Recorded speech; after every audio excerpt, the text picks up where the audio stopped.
علیکم. دا زمونږ د اگزام حالو چې په دې کې چې کومه دی پرون د څو ورځې مسلسل اگزام هغه وچلېدو. دا زمونږ حال دی. کلاو ښه مزدار ښایسته نقل پکې کېږي، ښه ډولی هغه سر نه دې سره پورې په دې کې زمونږ ښایسته ښکلی کلاو مزدار نقل کېږي، پروا نشته. یو خبره ته وکړمه چاته وایم خو زه چې کله خپل وخت ته وګورم که نه، او ما په خپل وخت کې څونه کارنامې کړلي که نه د سکول په ټایم کې، خصوصا د اگزام په ټایم کې. په اگزام کې ما چې کله پیپر ورکوو که نه، په پیپر کې اخره کې ما ولیکله چې 0 سے 50 کرو حسین شاه غریب کو پاس کرو. چې کله وخت راغی که نه، نو بیا یې په هغې کې واپس لیکلو چې 0 به 50 نشي، حسین شاه غریب به پاس نشي. بیا دغه کارنامه وه، دغې کارنامې نه بیا نور مسوري کارنامې دي، هغه به ته بیا ووایم. خو چونکې په دې تېر شوي اگزام کې ما یو څو پیپرې وکتې، د خاندان یې راته شي وشلول، او هغه داسې حال و چې 2 پیپرې په هغه کې یو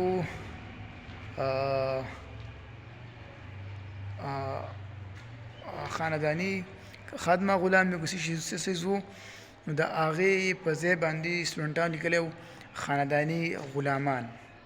دا یې څنګه لیکلی و، چا کتلي وو چې هغې څنګه غلط لیکلی دی، بس هغه شانې لیکلی دی. بیا چاته ویل دي چې یاره دا ولیکه تقریبا داسې الفاظ دي خادمه غلامي که څه شی لیکلی، نو چې چاته ویل چې دا ولیکه هغې لیکلی خانداني غلامان. بس د یو نوال تر اخره پورې ټولو خانداني غلامان لیکلي. بیا به کې خبر راله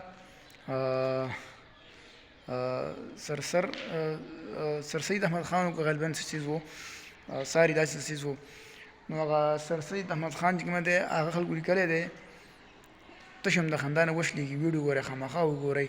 نو هغې لیکلی، او دا ماشومان د فسټ ایئر د سیکنډ ایئر ماشومان دي چې هغو دا لیکلی سرسري ملا خان. د سر سید احمد خان به څه لیکلی دی، سرسري ملا خان. دا د دې قوم حل دی چې دوی په نقل کې دا پوزیشن یو، دا هغه هسې اگزام دی، هغه صحیح اگزام نه دی چې دوی په دې کې دا پوزیشن دی. او که دوی بیا صحیح اگزام ته لاړه او صحیح حالات ته لاړه، نو دوی به هلته کوم حالات دي، بیا به دا بچي مخکې ځي، دوی به د قوم خدمت کوي، دوی به ډاکټران جوړېږي، انجینران به جوړېږي، استادان به جوړېږي، په مختلف شعبو کې به کار کوي. که دغه نه نو ډایرکټ سعودي عرب، دوبۍ 8 نمبر ګینټي بیلچا په دې کې به کار کوي، لکه څنګه چې موږ نن په سکول کې دلته ډیوټي کوو لګیا یو که نه. نو الله دې زموږ په تعلیمي نظام باندې رحم کرم وکړي. او زه یم که نه چې چاینا داسې نور چې کوم ملکونه دي، هېوادونه دي، هغوی دومره ترقي ولیکړله، د هغوی هر یو سبجیکټ په خپل زبان کې دی. په کار دی که زمونږ د پښتو، زمونږ په دې ملک کې که زمونږ دا سبجیکټ په پښتو زبان کې نه وی، ځکه چې خلک لسم ته ورسي او هغه د انګلیش په ریډینګ باندې نه پوهېږي، هغه د انګلیش د ریډینګ نه خبر. اکثر ما د انګلیش چې څونه پیپر په انګلیش کې راغلي اردو نه علاوه، نو هغه چې ما وکتې، نو په هغې کې اکثر خلکو واپس ما کوسچن پیپر لیکلي چې کومې په کوسچن پیپر کې راغلي، هم هغه سوالونه یې راغستي دي واپس پیپر کې لیکلي.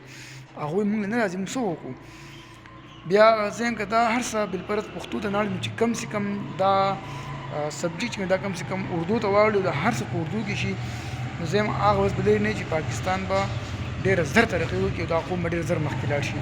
سړی چې کومه دی 11 او 12 ته ورسي او هغه ریډینګ نشي لیکلی، نو دا مخکې څه وکړي. ستاسو څه نظر دی، تاسو څه وایي په دې هکله باندې؟ ستاسو به له هغوی کې هم داسې کارونه کېږي او که نه یوازې صرف په چند سکولونو کې کېږي؟ خپل رای اظهار په کمنټ کې وکړئ. که ویډیو خوښه شوه نو ضرور لایک کړئ او چینل ته خامخا سبسکرایب کړئ، او نور به ښایسته انشاءالله ښایسته ویډیوګانې راوړو په مختلف ټاپک باندې. چینل نوی دی، ډېر څه راځم نه، خو کوشش به کوو چې تاسو سره څه خندا کې شریک کړو، څه قرض په والي کې شریک کړو، څه غربت په والي کې شریک کړو، او انشاءالله موږ ستاسو مخې د خیر څخه خامخا ږدو.